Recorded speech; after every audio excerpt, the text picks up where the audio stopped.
Olá! Hoje a gente vai mergulhar numa jornada de cura que é, olha, muito pessoal e profunda. É baseada no relato de Alissa Orduña sobre a caminhada medicinal dela. É uma história sobre se embrenhar na natureza para encarar feridas antigas e, mais do que isso, reencontrar pedaços de si que ficaram pelo caminho. Então vamos lá! E a jornada já começa com essa citação fortíssima de Nancy Wood, que basicamente prepara o terreno para o que vem pela frente. É um lembrete de que, para crescer, a gente precisa enfrentar a dor. Que não dá para simplesmente trocar lágrimas por risos. É um convite para a gente aceitar o processo, sabe? Com toda a dificuldade que ele traz. E que processo, hein? A autora começa essa caminhada sentindo um peso enorme, algo que ela descreve como feridas abertas e vergonha purulenta. Aos 42 anos, quase chegando nos 45, que para ela sempre foi uma idade marco, ela sente uma tensão interna muito forte. É como se o ego e o destino dela estivessem numa verdadeira batalha. Para tentar encontrar uma saída, ela entra na natureza com 4 perguntas essenciais na cabeça que vão guiar toda essa busca. Quem se move dentro de mim? Esse movimento é para um nascimento ou é para uma morte? Como eu posso ter paz com isso, seja lá o que for? E como eu encontro graça na morte? São questões, super existenciais que mostram o quanto essa jornada era crucial para ela. E assim começa a primeira etapa, entrar de propósito na natureza selvagem. Um lugar onde o ciclo da vida e da morte está acontecendo a todo instante. Ela está buscando na paisagem um espelho para o chamado da própria alma. É como se o corpo dela soubesse o caminho, sabe? Ele a guia com uma intensidade própria. E não é que ele a leva mesmo a um lago?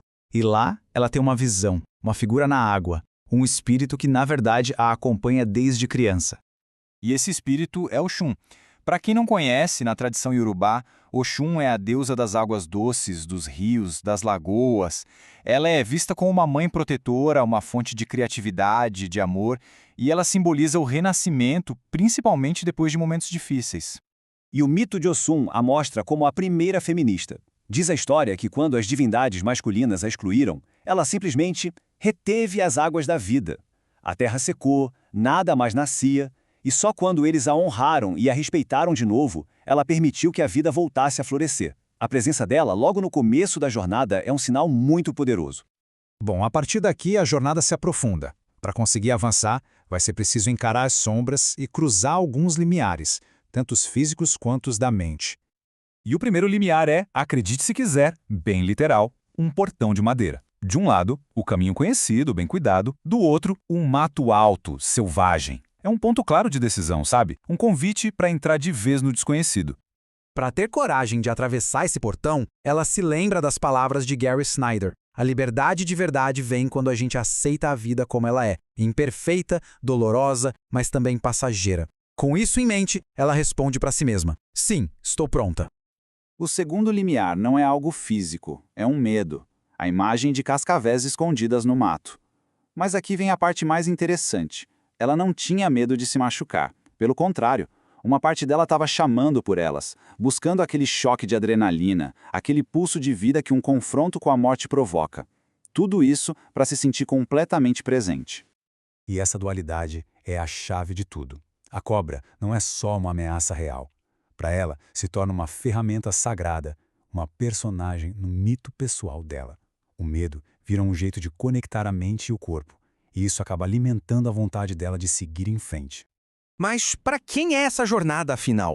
Ela diz que é para a menina abandonada que vive dentro dela. Aquela garotinha que teve os sonhos reprimidos pela família, pela escola, pela sociedade. A menina que falava com pedras e árvores, mas que foi calada para manter a paz da família. Sabe como é?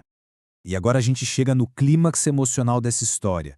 O momento em que ela tem um encontro transformador com a sabedoria ancestral da floresta. Ela entra num bosque e, de repente, dá de cara com 2 carvalhos enormes, muito antigos, que ela logo percebe como figuras de avós. A carvalho-avó, com o tronco todo curvado para dentro, como um útero, receptiva, feminina.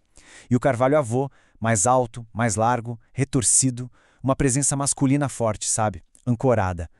Vê-los ali, juntos, faz ela sentir na pele a dor da própria separação interna. E com determinação de uma criança, ela corre até o carvalho-avô e o abraça. Naquele momento, ela finalmente encontra um ser masculino seguro e um poço de tristeza, de saudade que estava guardada há muito tempo, finalmente se rompe.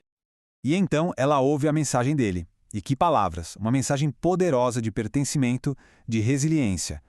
Não importa o que tenha acontecido, você ainda está aqui. Esta é a sua casa. Você é bem-vinda de volta. É uma validação não só das raízes biológicas dela, mas da parte indígena e selvagem da alma dela. Foi uma experiência avassaladora, né? E agora começa a fase final da jornada. Como pegar essa cura toda e integrar isso para voltar para o mundo. Logo depois desse encontro, uma sensação de libertação toma conta dela. Ela sai da sombra das árvores, vai para a luz do sol e começa a correr em círculos, rindo, selvagem, livre. É um momento de alegria pura, sem aquele peso todo que ela carregava. Mas para que essa transformação não seja só um momento, ela segue 2 passos muito importantes. Primeiro, incorporar a experiência. Ela tira um cochilo debaixo de um carvalho menor, um primo, e deixa tudo aquilo assentar no corpo e nos sonhos. E segundo, ela precisa voltar para a comunidade e compartilhar a história dela. E isso nos traz de volta para uma daquelas perguntas lá do começo, que moveram toda essa busca. Depois de tudo isso, ela está preparada para morrer? A resposta é um sim com toda a força. Mas não é a morte do corpo, entende? Ela está pronta para deixar morrer as partes quebradas dela. Aquelas que foram separadas pelo medo. O seu lado vulnerável, imaginativo, indígena, feminino. Justamente as partes que a mantiveram de pé, firme como os grandes carvalhos.